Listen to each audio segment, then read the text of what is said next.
If you're not from the small town South, you probably don't know about Sundrop. City South didn't know about it for decades.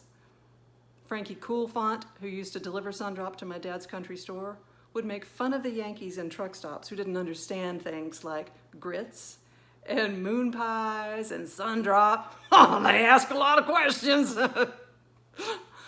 Now, I haven't tasted Sundrop in probably 30 years. And this is a diet, so I'm going to catch hell for that from the purists. But if I had to explain what Sundrop is, I think it's Orangina for hillbillies. And I can say that because I am a hillbilly. Not only am I from the small town South, technically I'm from the country outside the small town South. The Sundrop South, if you will. And in the 70s, Sundrop, we thought Sundrop was fancy.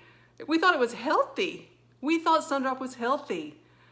I guess because it had pulp in it or texture of some sort. I had Sundrop in my baby bottle. Really. I'm sure they gave me milk at some point too, but I had Sundrop in my baby bottle. If we had a field trip at school, teachers would sometimes let you bring a drink with your sandwich. Now I realize probably so they didn't have to deal with a gazillion milk cartons for all of us little hooligans. But the cool thing to do was to take a can of Sundrop the night before and put it in the freezer, take it to school frozen, and so by lunchtime it was all slushy and cold and cool. The can was all misshapen, of course, because it had expanded in the freezer. We didn't drink Sundrop at night. The evening meal, which is called supper, not dinner, we had Pepsi at supper. And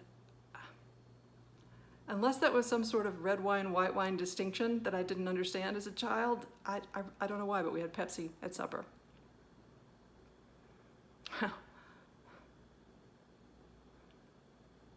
My dad sat there. My mom sat there.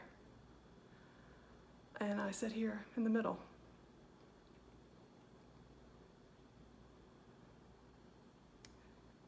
Between me and Daddy, there was always an aluminum pie plate, disposable aluminum pie plate, though we used it over and over and over again with the crinkled edges and the little knife marks in the bottom of it from where maybe at some point it really did have a pie in it. But every night it had biscuits. It had 6 biscuits, canned biscuits. He would eat 4, and I would eat 2. Mom didn't like biscuits. Mom liked potatoes. She never met a potato she didn't like, that's what she would say. Boiled potatoes, mind you. Nope, she called them stewed potatoes. And we had them almost every night. Just a little salt and pepper sprinkled on top. I, of course, found a way to make my potatoes more interesting. I would take a slice of individually wrapped yellow American Kraft singles and put it on my plate, and then put some stewed potatoes on top of the cheese, and then put another slice of Kraft American cheese on top of it, and the heat from the potatoes would melt it all together. Kind of an au gratin situation that I may or may not have learned from that taxi episode. We also always had a can of pinto beans for Daddy. I didn't really care for the beans, and neither did Mom. But they were that real dark, kind of gooey, almost brick-colored sauce bean thing. Not barbecue beans, just plain pinto beans, deep brown colored, and they had that perfect white square that came in the can. I don't know what that was. Lard? Fat? Something? I don't know. Must have been someone's job to make sure that every can had one, because every can had one, I can assure you. Sometimes, every once in a while, we would have cornbread. We had one of those cast iron molds where the breads come out looking like little ears of corn. And one time, when I was really little, like not even kindergarten, little, I had a piece of cornbread left on my plate, And Daddy said, don't let that go to waste. But I was little, I didn't want it, you know?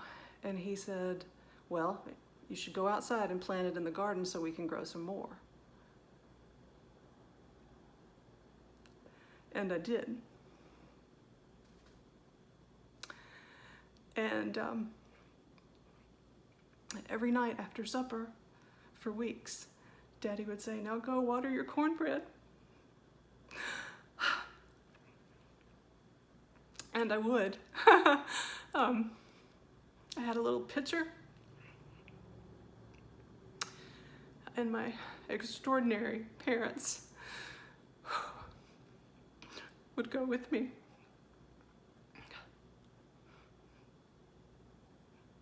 Never grew any more cornbread.